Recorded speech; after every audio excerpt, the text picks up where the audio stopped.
เทื่อแรก เพราะว่า เพิ่นนั่งอยู่ศาลาแล้วก็เลี้ยวเบิ่งโพ้นโบสถ์ ครับผม เห็นไหมล่ะ เพิ่นเลยบอกหลวงตา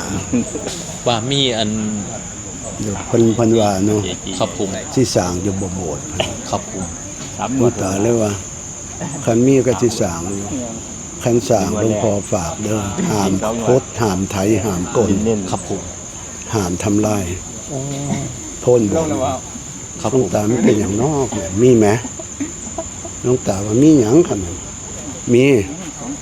ก็ผมมาบ่มีอันใดก็มีแต่โพ้นเถอะมี ครับผม ปัจจุบันมีวัตถุโบราณ ก็จะวางไรอยู่ หลวงพ่อเพนนังเบิงอีหลี สาธุครับผม หลวงตาเลยว่าผู้เฒ่าผู้แก่ว่าเขาจะมาลักคุดสองเถื่อคุดก็บ่พอแต่โบราณบ่โง่ยังคือเก่าเด้อพุ่นกันเสียดหยังคันสิเฮ็ดหลวงพ่อขอฝากไว้สั่งไว้พร้อมห้ามคุดห้ามไถห้ามกดเด็ดขาดว่าปานนั้น อันใดพระคุณหลวงพ่อไง สาธุ จังหวัดรถ พิเศษดีนะครับเนาะ เนาะสาธุสาธุโยมพ่อ เป็นวันพิเศษนะครับพระเดชพระคุณหลวงตานะครับเนี่ยบรรจุรัตนมงคลไว้ในนี้นะครับเนี่ย โยครับผม เรื่องครับ